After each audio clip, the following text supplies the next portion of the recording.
आपको लगता है सर, क्योंकि आपने राजनीति बहुत सालों से देखी है, ममता बनर्जी को अलायंस के तरफ से, इंडिया अलायंस के तरफ से प्रधानमंत्री का चेहरा अगर बनाते तो शायद सिचुएशन बेटर होता? उनको बनाना चाहिए था अलायंस की तरफ से?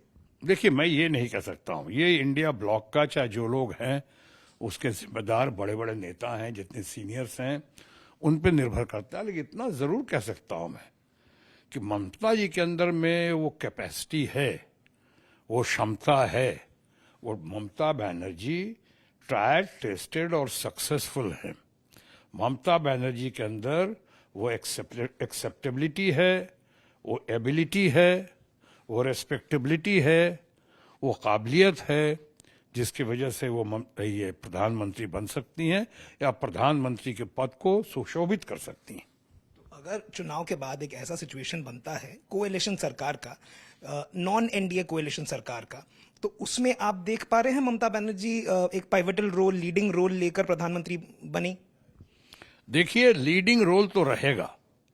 मैंने तो अभी कहा कि वहां पे गेम चेंजर बनकर तो उभरेंगी, उभर चुकी हैं और उभरेंगी।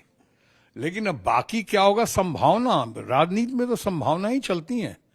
अभी कभी कोई कह सकता था, हालांकि वो बहुत काबिल लोग थे, अच्छे लोग थे, बट कभी किसी ने सोचा था कि माननीय या सम्मानीय देवगौड़ा जी एक दिन प्रधानमंत्री बन जाएंगे या गुजराल साहब बन जाएंगे? हालांकि बड़े काबिल लोग थे, अच्छे लोग हैं, इनकी शिकायत नहीं कर रहा हूं।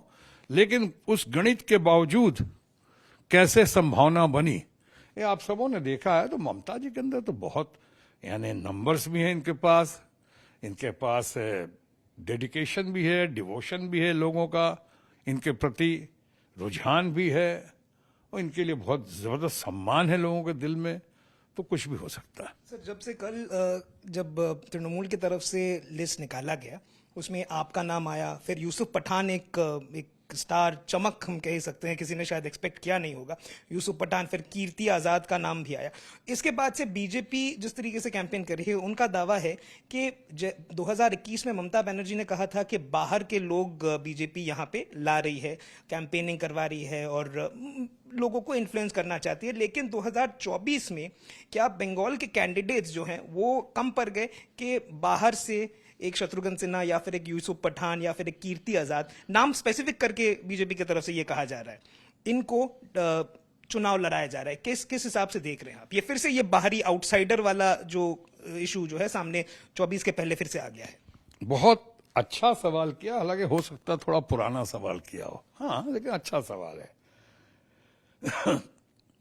ये बाहरी की बात क्यों आ रही है? दो चार वो उदाहरण दे दूं।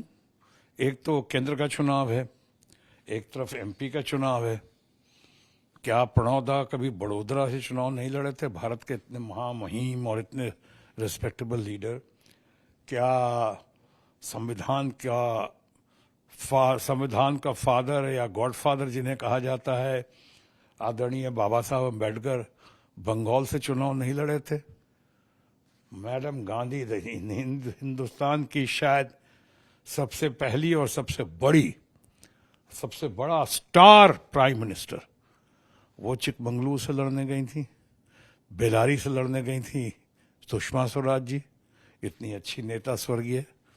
और उसी तरह से आपने देखा कि भारत के माननीय प्रधानमंत्री वो गुजरात के हैं, वाराणसी से चुनाव लड़ने आए।